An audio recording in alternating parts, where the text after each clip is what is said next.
देखु आज सर्वप्रथम विश्व अंडा दिवस रे मु समस्त ओडावासी को शुभकामना दूची। आज जो आमर एठी आयोजन करा जायछि विश्व अंडा दिवस आर मुख्य उद्देश्य होची आमे अंडा उत्पादन केमती आमे द्विगुणित करवा आत्मनिर्भर हवा। जदि आज पाखापाखि आमे देखिबा ओडिशा रे आमे वार्षिक जदि देखिबा 372 कोटी अंडा आमे उत्पादन करूचे।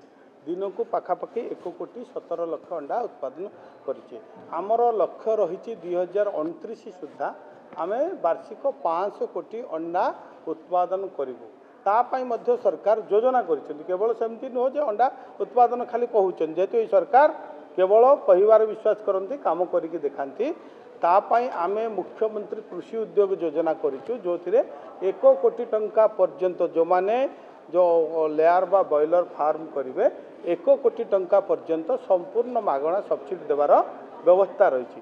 एवं वर्तमान ग्रामांचल अर्थनीति को अभिवृद्धि करने लोकंर आय को द्विगुणित करने चाष सहित पशुपालन व्यवस्था कर। आज कुकुड़ा पालन 1000 कुकुड़ा ठू आरंभ कर 5000 पर्यंत कुकुड़ा जो दि जाऊँगी, जो 32 लाख टंका पर्यंत तार सब्सिडी दाम रही 32 लाख पर्यंत एवं 50 ରୁ 60% सब्सिडी देवाको व्यवस्था कर। जहाँफल आज अनेक युवक युवती मैंने ग्रामर साधारण महिला माने यही दिगरे आगे आसुचंती एवं आत्मनिर्भर होगापाई सरकार योजना करिसेंती।